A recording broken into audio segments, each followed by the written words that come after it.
Bilarmidingizlar?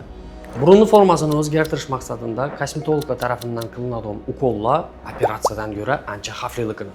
Dunyo bo'yicha 200 dan ortiq ko'rlik holati kuzatilgan bu kosmetologlar tomonidan qilingan ukollar, ya'ni bilamizki burun qonidon zona va burunda har xil damarlar bor.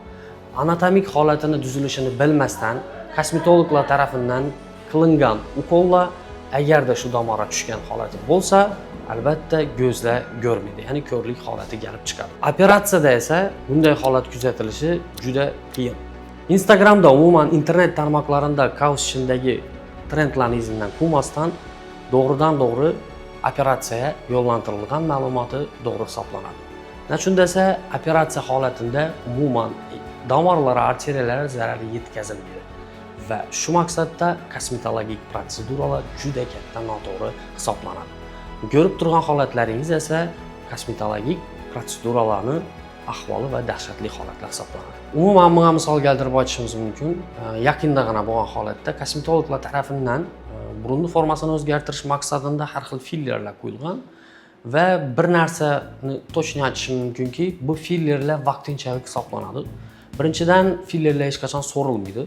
Bundan tashqari burunni formasini sizni bir hafta yoki 2 haftaga o'zgartirib berishi mumkin. Butun umr emas.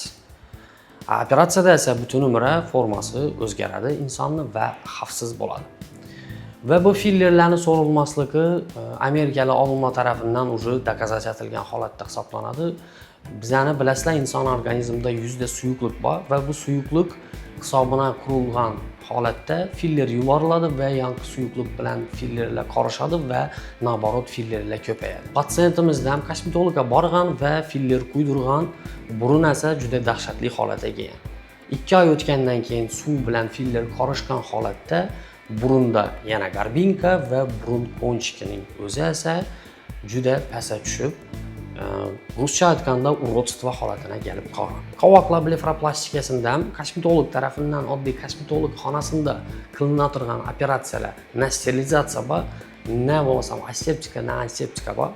Bunday holatda ham недавно kosmetolog tomonidan qilinganda qovoqlar operatsiyasida уже yiringlash jarayoni bo'lib ketgan. Bu yiringli protsessdan keyingi bitish jarayoni esa umuman yoda probetsli bo'ladi yoki bo'lmasam sizning sog'lig'ingizga juda xavfli bo'ladi. Chiroyli bo'lish albatta muhim, lekin sog'liq hamma birinchi o'rinda turadi. Sizda yoki sizning danishlaringizda nechik holatlar bo'lgan? Kommentariyada albatta yozib qoldiringlar va plastik estetik xirurgiya bo'yicha ma'lumot ega bo'lish uchun albatta layklab, podpisatsiya boshlab yoddan chiqarmanglar.